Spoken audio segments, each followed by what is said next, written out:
Hello and welcome back to my channel, Hightunnel and Field Tomato Production. Today is October the 30th. It's pretty close, almost 5 o'clock in the afternoon. Sun is going down.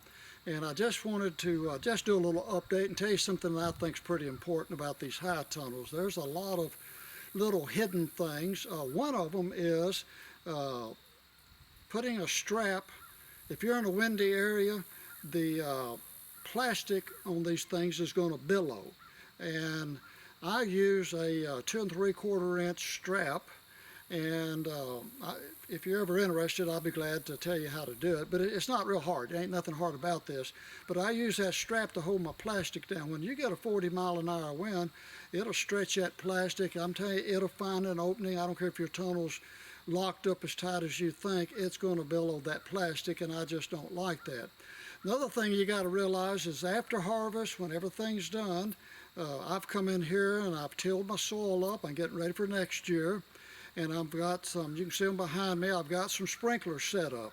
I use a sprinkler head called a mini wobble, and I've got the orifice, pretty good size orifice, and it's designed to reach out at least 12 foot, maybe a little bit more. I think, you know, my tunnel is 20, what is it? Mine's 30 by 84, and I can pretty well spray the entire surface. So I'm actually getting out there about 15 feet on each side of my sprinkler heads. They're right in the middle, and the reason you want to do this is for what's called acid salt buildups.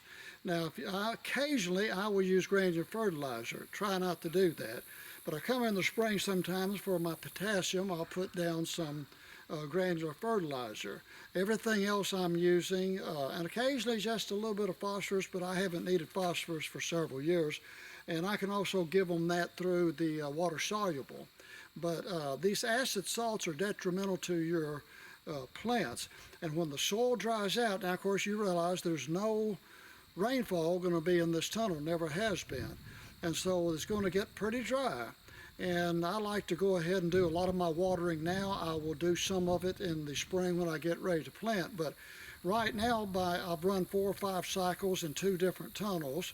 I can pump about 20 gallons a minute, and I'm coming out of a creek. I've got an advantage there.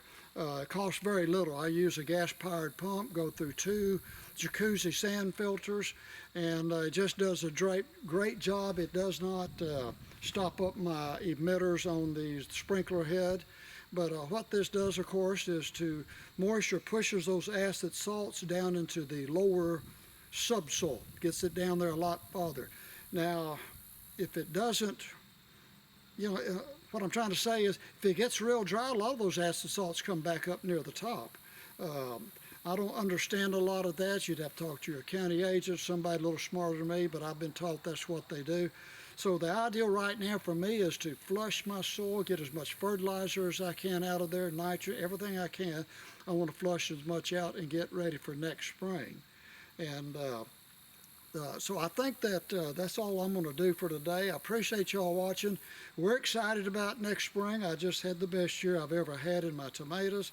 I will try a new variety next year. I think that's supposedly has really great flavor. Everything I'm doing is about flavor. I'm not just looking for size or shipping ability. All my tomatoes go to a fresh market, and so that's what I'm shooting for. So I'll get the chance, I'll give you a little update maybe in a month or so. Appreciate it. Y'all have a great day. Let me just show you take just a second right there. I've got 7 sprinklers, and they are set on 10-foot centers, which means that they overlap a little bit, and they do absolutely a great job. It's the closest thing to natural rainfall that you can see. So hope you liked the video. I'll see you next time. Bye-bye.